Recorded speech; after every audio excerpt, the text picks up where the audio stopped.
The Portland Trailblazers do fall to the Boston Celtics last night, 128-118 behind the avalanche of Derek White and Peyton Pritchard, both scoring 40-plus points for the first time in Celtics history. Two teammates do that. Anthony Simons had an amazing game, 12 of 21, 30 points, but lost in the shuffle is the continued success of Shaedon Sharpe. 25 points, 6 rebounds, 2 assists, 11 of 18 shooting, 3 of 7 from 3. Over his last 10 games, Shaedon Sharpe is now averaging 19 points, 5 rebounds, 4 assists on 48, 35, 76 splits. That's pretty damn good. It is, and that's like what everybody's just hoping for is you get more consistency out of Shaedon Sharpe. This is a good stretch for him. This is the best stretch that we've seen as far as consistent basketball with the effort. He can be explosive. He can score, but can he do the other things? And it's good to see that we're seeing this, but I mean, I find it interesting that we talk about this like it is a surprise when this should be the expectation of what we see from Shaedon Sharpe. Yeah, and I think that's the thing is that you look at this and hearing Shaedon, because he's been doing more post games, because he's been interviews, because he's been having productive nights. The thing that he keeps talking about is the non on the court stuff. It's the knowledge, it's the learning, it's the getting more comfortable, it's the understanding. And this is all sounding very, very, very similar to what we saw from Scoot Henderson. It's all sounding very similar to Toumani Camara. And I want to give him the credit because this, you can have this opportunity and you can throw it away. Because we've seen guys do it. We've seen guys not take these opportunities, not take these chances. And for all of the Chauncey Billups is a terrorist for not playing Shaedon Sharpe, not playing Scoot Henderson, not playing Toumani Camara last year, it seems like he's hit it right on the nose with all three of those guys. Mm-hmm. And I think that's the thing is, look, I will keep saying this. I still think that the right course of action for them was to turn the water off post All-Star break and to try to improve their lottery odds.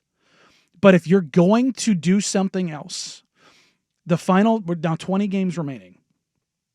If you're going to play meaningful basketball, and these guys, Scoot, Tu, Denny, Shaedon, are going to give you this and show you that growth and take advantage of those opportunities and be real guys in games of consequence, the measure of data and things you can draw from it are tangible. They are real. And Joe Cronin said it in the post-trade deadline press conference. And I 100% believe that he means it. He is not going to get in the way of them pursuing the play-in. I don't think they want to make the play-in and convey the pick to the Chicago Bulls. It would hurt them. And I think the front office is willing to admit that. What would hurt them? This is the thing. Are you going to get a star player at that pick?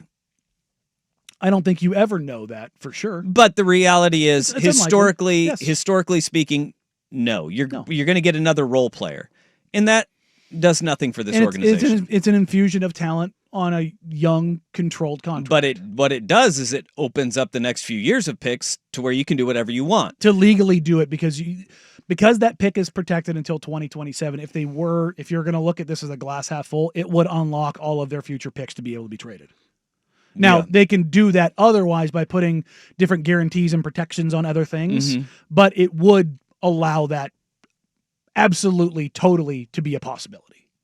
Which I think is a pretty big thing if what it would require the extra steps. The path that you're going down is, all right, we're going to be good enough to make a play-in and then add another player who's good enough but not good enough to get you over the hump, right? Mm-hmm. Then you're just stuck. And if trading for a player is going to be how the Portland Trailblazers get that star, you want every way possible to trade for that player. But that also pertains to this potential pick because the likelihood is that it will stay basically where it's at. It likely won't move up in the top 4. Look, but again, and this is why you don't move that pick until the lottery. That's why you don't make a move at the deadline that uses that pick, right? Yep. Because if on the off chance that it does, and I'm going to talk about number 1 and the 1% odds or whatever that is, I'm talking about moving into the top 4. Because if you do move into the top 4, that does change things. Not only with who you could potentially draft, but also who you could potentially target in a trade if you were going to go down that path. Mm-hmm. That opens up a lot of doors if all of a sudden, Cooper Flagg's off the table to say you move up to 4th and you're looking at one of VJ Edgecombe, Kasparis Yakashionis, Trey Johnson, that next tier of guys who's very good, that a team would be like, we like that. Mm-hmm. We're very much interested in what you have to offer there, which is why you don't move that now. But it very much appears, because even in Shaedon Sharpe's quote-unquote down games in these stretches, I think the lowest scoring game he's had in his last 7 is 18. But in that game, he also was incredibly effective on the glass. He had a career-high 11 rebounds. You were getting stuff out of Shaedon Sharpe beyond scoring. You are getting impactful plays on the defensive end, whether it's a chase down block or deflection and a run out, grabbing rebounds in traffic. I don't think he hasn't rounded the corner, but you can see him starting to turn the corner. And I think that might be the singular most important thing from a player development standpoint for the Trailblazers over the final 20 games. Yeah, and that's the only thing that they're looking at. To the point of Joe Cronin not wanting to turn the spigot off and not want to get in the way of them gunning for a plane. And the most important thing is player development right now. With the growth that we've seen from Scoot and consistency of Scoot, the growth and consistency that we've seen of Shaedon Sharpe, couldn't you just have those things and not continue to play Jeremy Grant and not play Anthony Simons to the level that he is playing? I think if you're talking about pursuing the play-in... Well, no. I'm just talking about growth and not getting in the way of that growth. You can still do that and not have Anthony Simons play 38 minutes or, put him on, one of those more rest nights, not really vying for and gunning for spots, shutting down Jeremy Grant. I think you could still get all of those things. Oh no, I still think you could get those things, but I think they are saying yes, you can make a run with a plan, and I think the reason why you wouldn't shut down Ant in this vein is because Ant has been so good, and they aren't going to disrupt that and give them a legitimate chance to try to make a plan, which is what Joe Cronin has said publicly. And again, I'm on the other side of that argument where I still believe that they should have chased the lottery odds. But if you're going to go down this path, Shaedon is playing great. 2 is playing great. Yeah. Denny is playing great. Ant is playing his best basketball this season, and Scoot is playing incredibly solid basketball. This is the thing that has frustrated Blazer fans for years, right? During the Neil O'Shea era was, say you want one thing, do something different. Mm-hmm. Say you don't want that pick to convey, right? Or say you want to make the play-in, but also feel like you don't want that pick to convey. Well, I don't think you ever want to give... Both of those things, they don't go hand in hand with each other. No, but it's also not black and white. That's not how this stuff goes, and that's just the reality of it. Nobody wants to convey a pick. Nobody ever wants to convey a pick. I think, though, this is black and white with what the Blazers need and what they have and where they are. That is it's a black and white thing. You need a star. Mm-hmm. Okay, what is the best way to get one with this organization? Through the draft. Okay, that's it. Sure. I mean, I agree, but we all know it. If they're gonna go down this path, if you're gonna go down this path, then go down this path.